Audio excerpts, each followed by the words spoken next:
Welcome to another week of Take Two. It feels like we're skipping fall, going straight into winter. It was hailing, snowing in the mountains today. And great news, women can go topless in the state of Utah. That's like the big headline this week. I can't believe this is a topic today. It's not really a topic. I just thought it might be fun with you guys. I really don't foresee a lot of women going topless in the streets, but it is legal in Utah and 5 other states, I'm sure, until it gets appealed to the Supreme Court. I'm sure that the justices will want to take this up.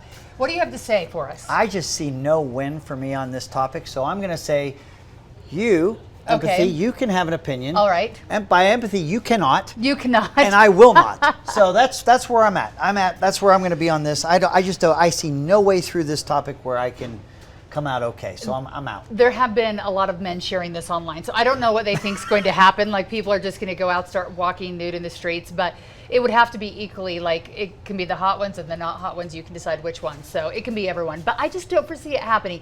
The only place maybe, Jim, I see this happening is there's protesters where it's kind of like their job. They're full-time protesters here in the state of Utah. I think maybe they might do it just for fun, to see if they can get on TV.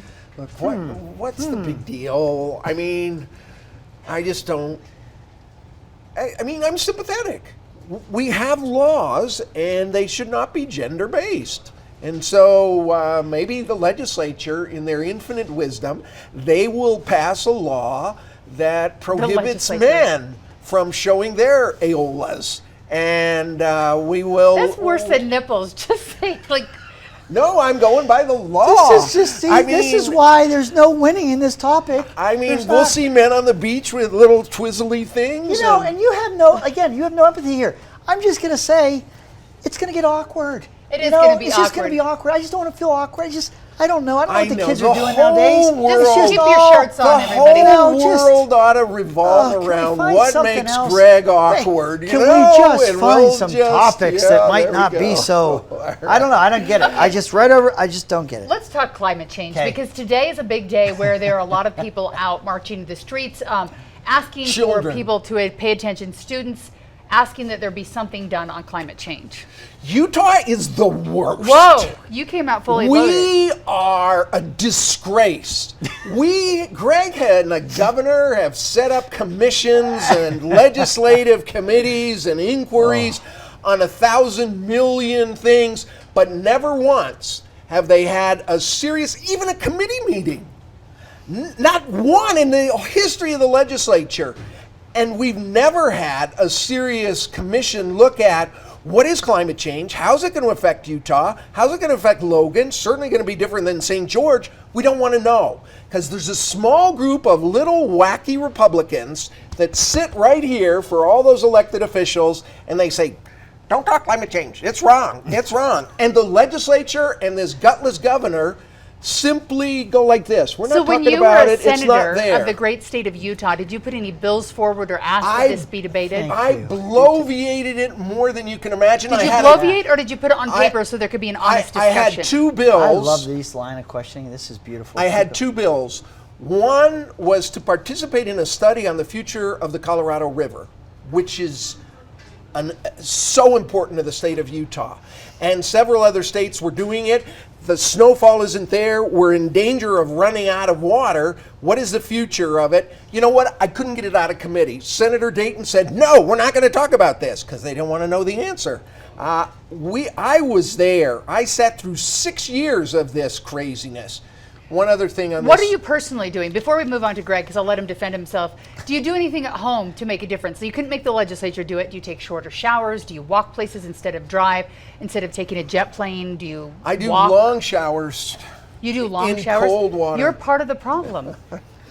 You know, he does when he gets real passionate, but I do him topless. He drives, or he flies commercial, first class, but commercial. When things get real, Jim will go to the airport, like the one we all go to, right? I make whatever sacrifice is necessary. So yes. Okay, so Greg, are you what Jim has accused you of? Did you never allow, when you were the Speaker of the House, a conversation to be had about climate change? And not at all. In fact, there is a resolution that was, I think, Representative Becky Edwards ran it, that talked to, or it might have been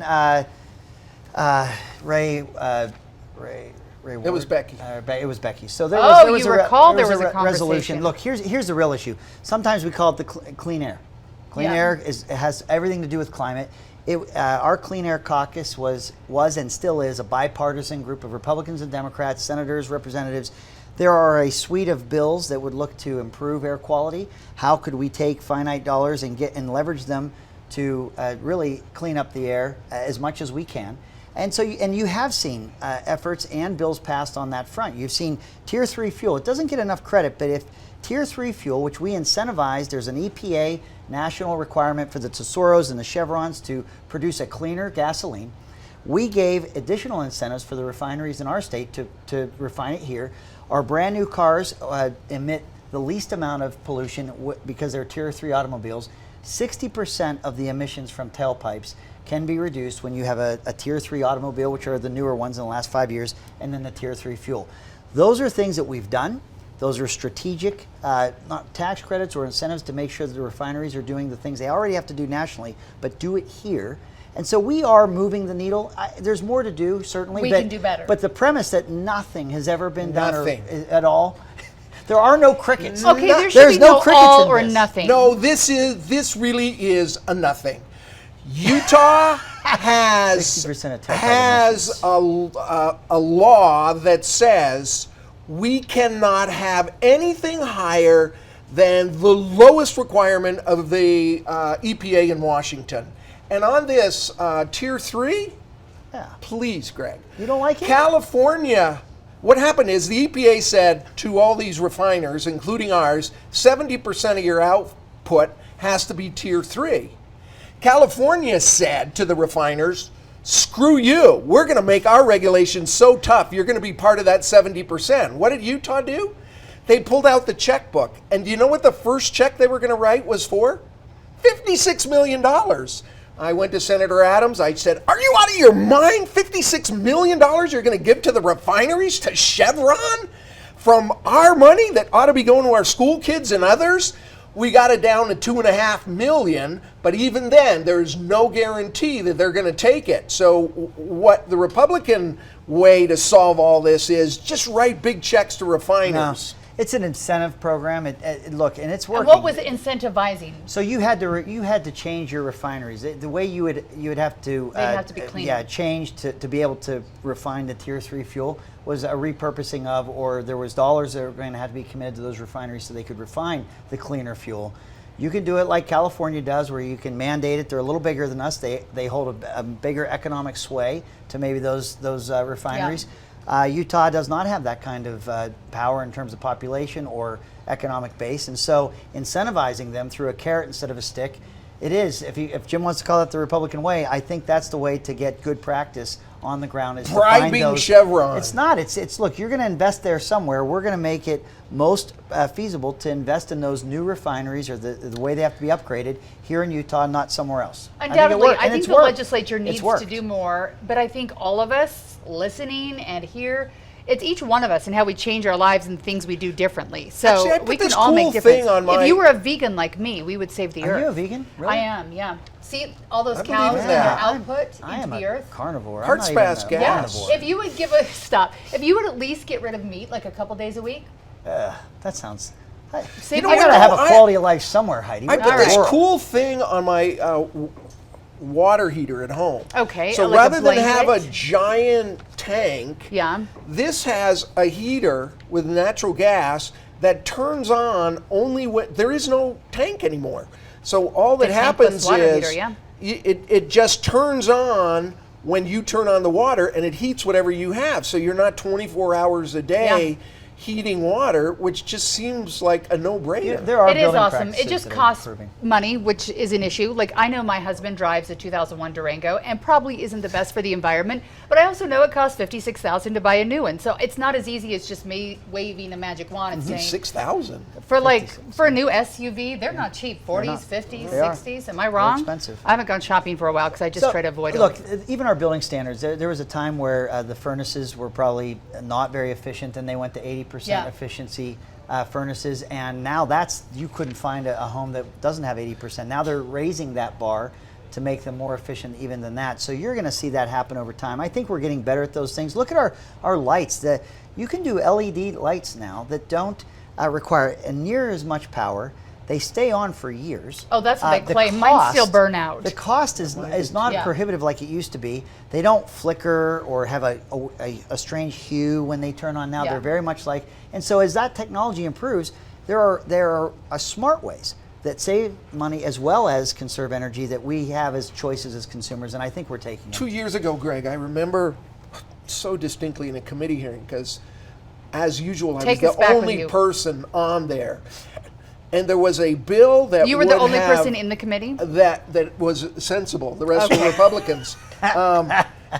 This was a sensible bill by a former inspector in the House, a home inspector, that would have raised the standards a little bit on every single building in the state of Utah. It was the low-hanging fruit, so that the insulation would have gone from this to this. The caliber of glass would have gone from this to this. It would have cost the average house $2,100, but it would have had a payback of 4 years, and for the next 100 years of that house, all that pollution would have been saved, and the real estate lobby and the home builders lobby went in, they went crazy, and we gutted it.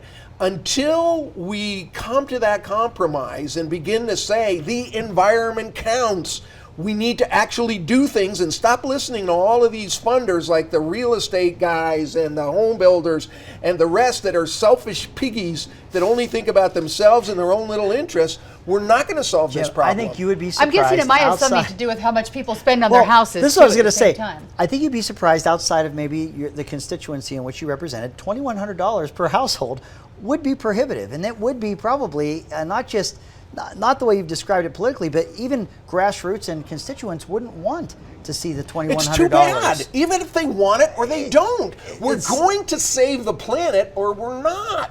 And so I to think save that the emissions from home, which by the way, buildings are getting to be the #1 issue, on that building for the next 100 years it's going to be there, with a payback of 3 or 4 years, you have to have enough guts as a leader to say, you know what, you're right, it's not going to be popular. People would rather save the $2,100 now than have that energy savings for all of us over 100 years. There's a cynicism Not buying with it. some of these things. Remember how we went to plastic because we didn't All want right, to use last paper word on bags? this issue. So it was, Yeah.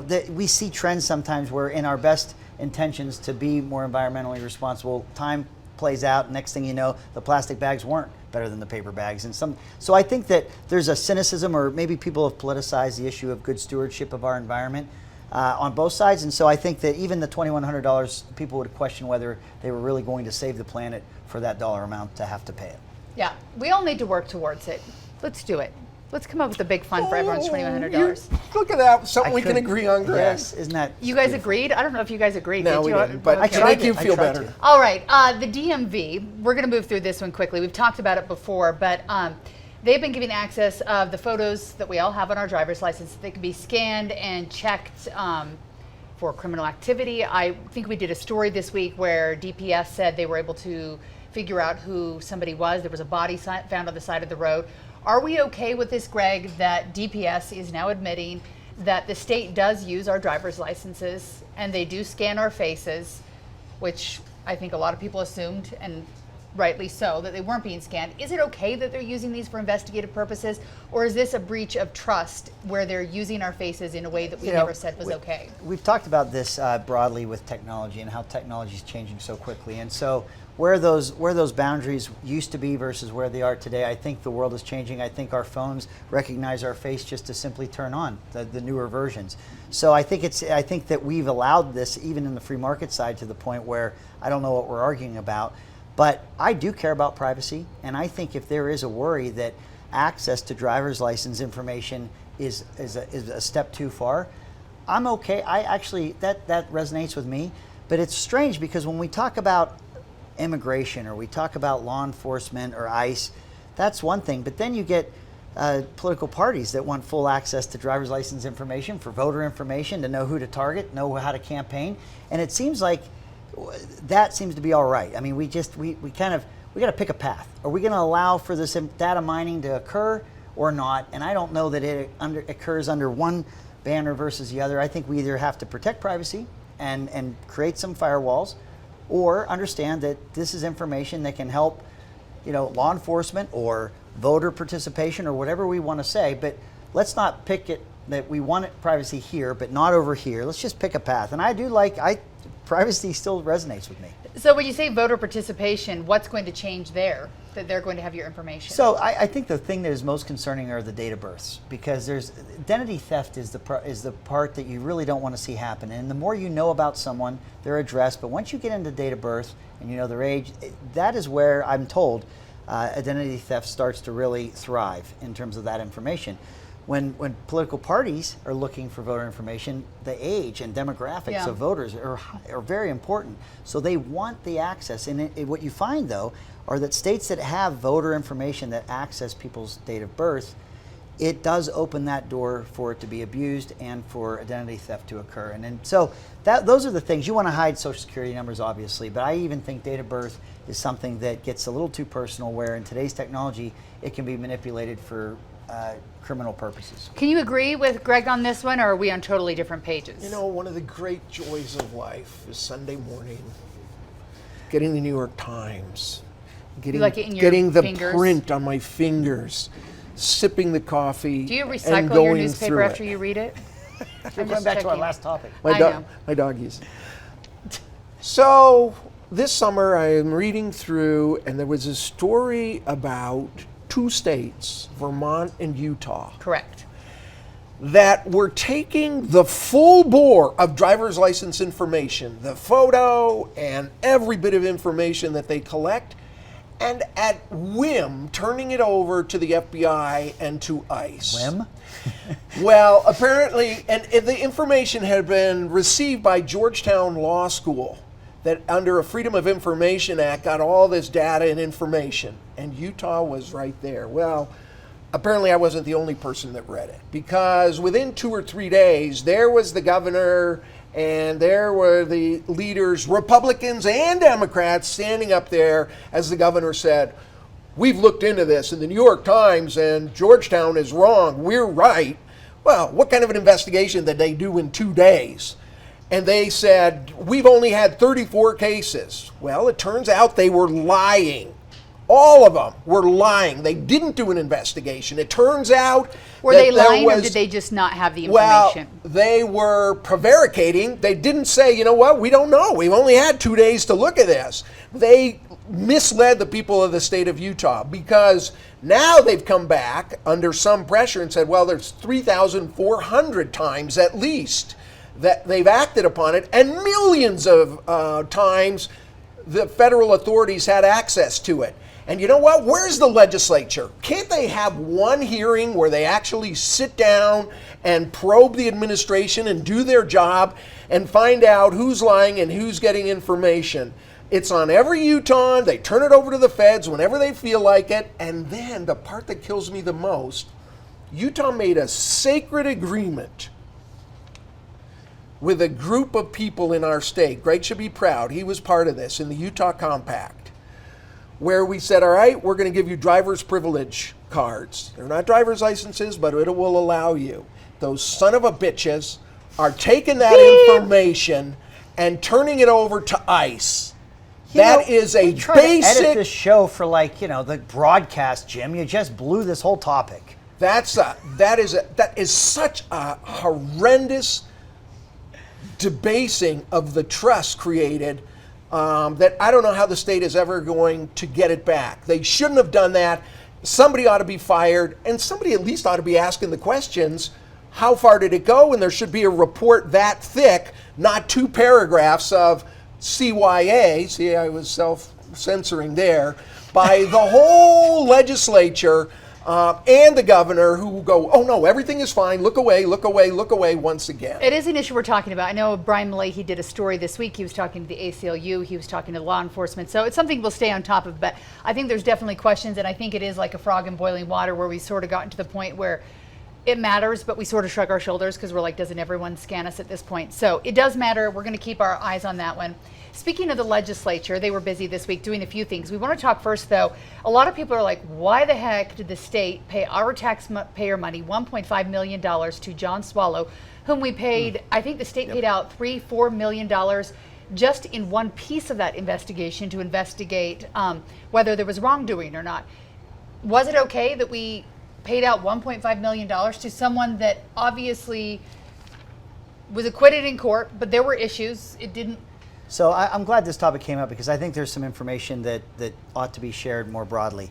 The settlement that was voted on by the legislature in this past special session was not an admission that the state had done something wrong. It wasn't this legislature taking a side, although he was found, he was acquitted. But what happened is there's a law that as he was the Attorney General and as he was incurring legal fees, he made a case to the courts that while he was Attorney General, those legal fees should have been covered. They were not. The current Attorney General's office was appealing or asking the judge to throw out that claim. The judge did not. The judge said it's a valid claim and it can go forward. At that point, you look at what is asked for. It's a bigger number.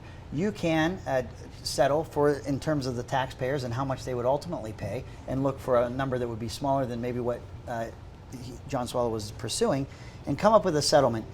I think that's what was going on. Once the judge had said it's a valid claim that can move forward, and as I've read the law, I think that he did have a case there. I think that the settlement was appropriate. Why did it go to the level of having a legislature vote on it?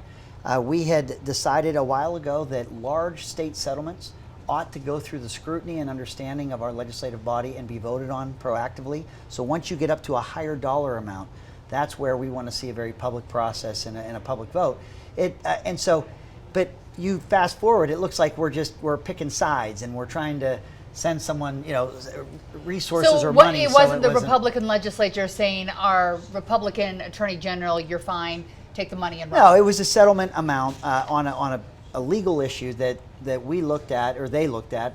I looked at it back when I was Speaker, it was there when the judge said that this will not be thrown out. It did confirm that this could be successfully pursued, and so then you just get into that settlement discussion. It's less for the taxpayer to pay, and then the amount is why the legislature had to approve it. John Swallow said this was sweet, sweet vindication when he got the $1.5 million, showing his innocence. Do you believe that to be true? No, I don't believe it to be true at all. I think what he did is despicable, and that we lost trust on behalf of. It was poorly prosecuted, and we ought to talk about that sometime, because whatever happened. But I think we could have a 2-hour podcast on that. The state spent a lot of money investigating. But it's kind of interesting. If a normal person is prosecuted and is found innocent, they pay their own damn bills. The legislature, though, made a law that said, you know what, if you're a public official, even if what you're doing has nothing to do with your job, then the state will come in and pay your lawsuit. Now, given those terms, I don't think the legislature had any choice but to give the $1.5 million, because that's what the law is. We need to go back and look at the laws again and say, why do we have two classes of people that are found innocent that are real working people, and those who are politicians and will pay the bills for that, but we won't for the others. Sounds like we need you back in the Senate and you back in the House. Think of all the work you guys could do together. All right, the legislature also this week. You're the only one calling for that. I'm the only one Did calling you hear for the that. You want to talk crickets. When you said that, there were real crickets in Yeah, here. exactly. They finalized, and I'm sure there will be more special sessions on this, a few things that will get cannabis rolling, and what sounds like they might actually have it ready for March 1st as they promised the voters. 14 different private dispensaries or pharmacies of sorts. Was this a good deal in the end to get it rolling? We've got people ready in Corrine to start planting marijuana in pods, ready to go. These such forward-thinking legislators. Did you say forward-thinking? Yeah, forward-thinking. They put so much effort, and they spent millions of dollars over the last year setting up this Rube Goldberg method of how they're going to grow everything and keep track of every plant and every inch of growth and whatever, and get all of these things. They forgot. Somebody told them just a couple of weeks ago or a couple of months ago, by the way, do you know marijuana is against federal law? And they all went, oh, I'm pretty sure they knew that. We better change all this. But they didn't think about it as we were telling them in debates on the floor. No, we're going to steamroll this compromise through. And they did, and who knows how many millions of dollars they spent trying to shove through this crazy system they central had. film. I'm still not convinced that that this all isn't just part of a big stall, and that we're still not going to have medical marijuana available for real patients without It's available today. astonishing Oh, I things. double checked on that for you. Last week you said that there are no doctors prescribing That I knew of. or Sure. recommending. Yes. There are. I actually saw one of the spokesperson people for IHC at an event I was at yesterday, and I asked him to look into the numbers. He hasn't had a chance to go through all of them and get to me, but he said at IHC they're not called prescriptions. I think they're called recommendations. recommendations. And he says they're happening. They have a lot of doctors doing it, a lot of patients. He did say that it tends to be doctors who have long-standing relationships with their patients, where they've worked with other things and they know this is the right one. But I'm going to get some numbers. I So want hopefully a by name. next I week. want, no, we need Look. names of doctors. Oh, well, he's going to give them to And me. the legislature also put down a limitation to how many prescriptions Yes, one doctor. So absolutely. you can't have a specialist in this. Well, you can't have 150. You can't have 90% of a state's patients going to 3 doctors. Why? Because Maybe you can't- they're specialists. As the physicians talked about it, what a real visit and real consultation amounts to. In some of these states that have doctor recommendations, you wouldn't be able to. You'd be hard pressed to get their name and address. If you did and the amount of marijuana- recommendations that they're doing, you don't want this to all. If we want people to have access to medical cannabis, and we think there's a value to it, let's see our physicians become more familiar with it. Let's see that there's more of these physicians that have it as an arrow in their quiver to recommend. It was legal the day this passed. It became legal that if you had a doctor that would recommend it, and you had a dosable amount, you are now following the law. And we knew before the state would have its cultivation centers or its processing centers or its specialized medical cannabis centers, that they would have to go out potentially outside the state to do it. But we allowed for that. We Give contemplated me the that. name of a doctor. Just We do. one. Okay, well, we They're may out have to there. give it to They're you out there. They're out privately, there, because so I don't it's know that weeks. people want just names of doctors who are prescribing it out there, because then someone ends up on their front Oh, porch give with it a to gun. me. You know what? saying, Pennsylvania give gives me you a your list. Their prescription Department pad. of Health gives you the list of all the do. physicians that have been licensed and are available to seek a consultation with. I just want to say this about the special session. It is a classic example of not letting perfect be the enemy of good. Yeah. So when we began this common ground, this pursuit for common ground, finding two sides that were either for medical cannabis or were concerned against it, and we were finding that common ground, we told everyone, you're not going to get your perfect solution here, but if we can find enough common ground, we can start delivering and creating access for people in need. What was agreed to Monday, we were not able to find common ground just last December of 18 when we were debating this and trying to find that agreement. The things that we saw pass on Monday were not areas we could find agreement just in 2018, in December 2018. What that tells us is when we're coming together, when we're running through this process, it is much easier to amend and to improve existing statute than it is to try and get it all right the very, very first time. And as far as it being illegal, the whole thing's illegal. It's illegal from the day it starts. Everything about it. The Controlled Substance Act does not allow for medical cannabis, It does make it recreational, very tricky. nothing. Everything we're doing in this space, Jim, is against federal law. And so you see 34 states that have done it against federal law in some capacity. We're just trying, as policymakers, to protect public safety while providing access. All right, we're like literally out of time, so you're not allowed to give me answers. I have a couple issues I want to hit before we get out of here. You have to say out loud to me, Okay. thumbs up or thumbs down, no All right, comments okay. other than that. Salt Lake County Mayor Jenny Wilson visits the U.S.-Mexico border. She went to Texas, she went to both sides. Good idea that we have someone on a local level going, or is it a bad idea? Do you give her a thumbs up or thumbs down? Of course, it's a good idea. Okay. I think going is fine, but I have to understand what the Oh, nexus that was is. way more than thumbs I know. up. Okay. There's a new poll showing that Utahns largely favor red flag laws. These would be laws that if someone were mentally not able to have a gun, 87% of Utah voters say they either strongly support or support a law that would say guns could not be sold to that person. Thumbs up on that, thumbs down on that. Red flag laws? You don't want red flag It's so laws. stupid. Oh my It's gosh, not going to that's- accomplish anything. Let's get rid of AK-47s. That was Let's something. ban Hey, them. look, Let's Whoa. put people in jail. Zip it. Not this 100%, stupid 100% thing. of Utahns do not want people that are mentally ill to buy guns. The problem is, and where you're finding a disagreement, I've lived through this policy-making process, is that there are details or there are definitions that people don't agree on. So on the concept, absolutely. How you do it, if someone could accuse you of being mentally ill and that's enough to do it, those are where this policy debate is happening. Oh my gosh, you guys can't even do thumbs up or thumbs down. I Thanks couldn't. for trying to play along. We will do this again next week with lots more topics because we never run out. Thank you for joining us. Remember to tell your friends about us, subscribe, Subscribe. and have a great Be week. careful. Jim's a potty mouth too. Did you hear him this way? I did. We're gonna have to bad. mute him.